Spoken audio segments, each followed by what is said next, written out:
कहीं नहीं होता, या जो भी नदी है वहाँ,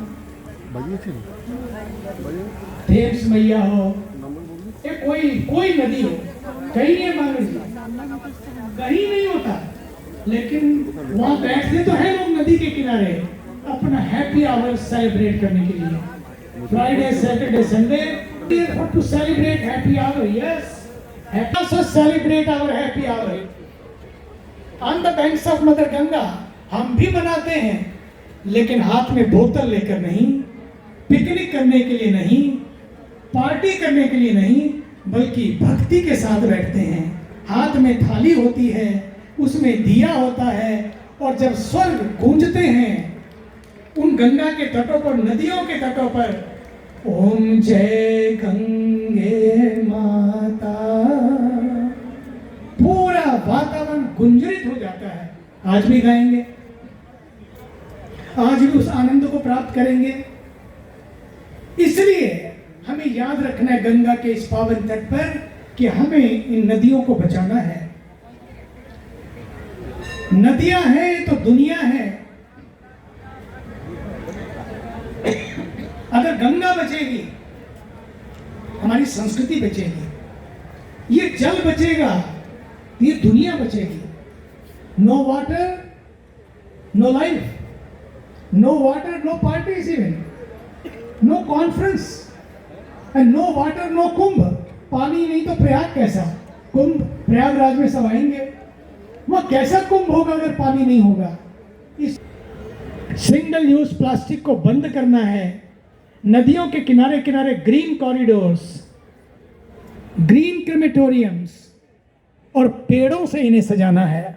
ये हमें ध्यान देना है। अपने बर्थडे के ऊपर हमने आज पक्का किया, इनको तो एक पौधा देंगे, ये यहाँ लगाएंगे, पर हमने पक्का किया है कि इनके जन्म दिवस पर कुंभ मेला में हम 80 पेड़ लगाएंगे।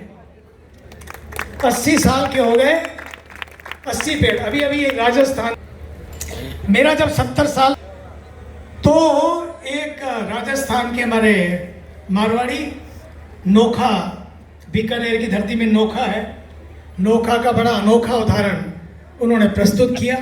खड़े हो गए, बोले मैं तो 87 साल का हूँ।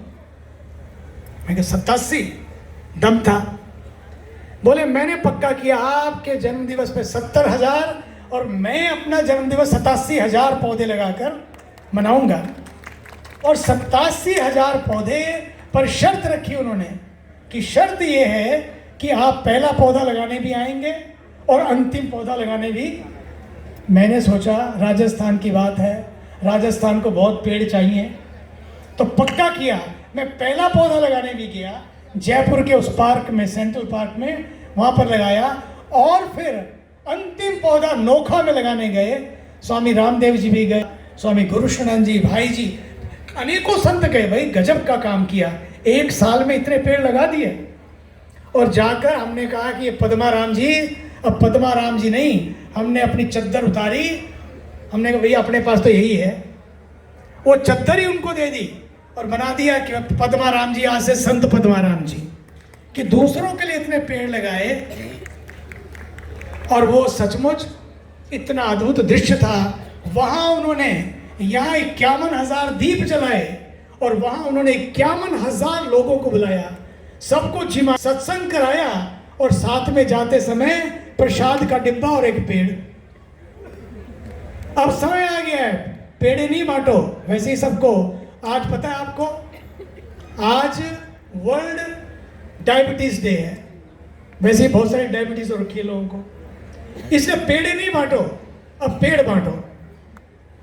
पेड़े बहुत खाली है। वैसे यहाँ का संदेश बढ़िया है, लेकिन संदेश के साथ एक और संदेश, कि संदेश के साथ एक पेड़ भी साथ साथ उस डिब्बे के साथ। जब भी आप किसी को गिफ्ट भेजें, दिवाली की, जन्म दिवस की आप भेजें। और जब जब आप बर्थडेज मनाएं, जैसे आपका आज हम जन्म दिवस मना रहे हैं, मांगड़ जी, गोयनका जी, मैं तो कहूँगा यही होना चाहिए। लोग अपना अपना बर्थडे जब मनाएं, जन्म दिवस मनाएं, तो ग्रीन बर्थडे के रूप में, ग्रीन फेस्टिवल के रूप में मनाएं।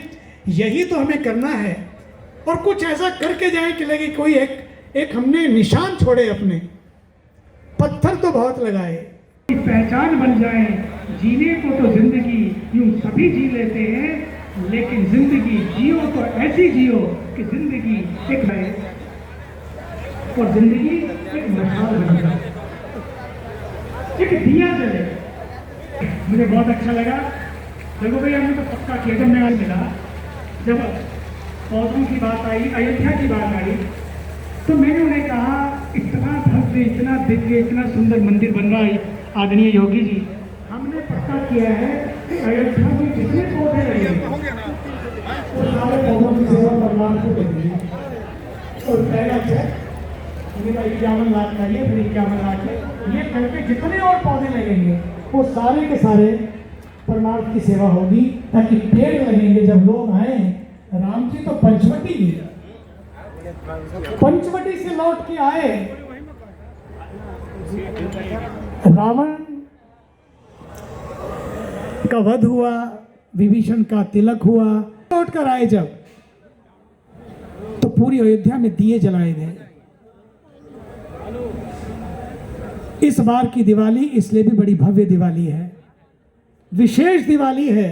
2 वर्षों के बाद ये पहली बार मौका आया है कि बलिदानियों का बलिदान, आस्थावानों की आस्था, और सभी कार सेवकों ने जो काम किया, कार सेवकों से लेकर आज कार्यकर्ता हैं, जितने महापुरुष हैं, जिन्होंने भी अपना योगदान दिया, उनकी साधना सफल हुई। और सुप्रीम कोर्ट ने ऐसा फैसला दिया कि सारे फासले ही दूर कर दिए, और उसका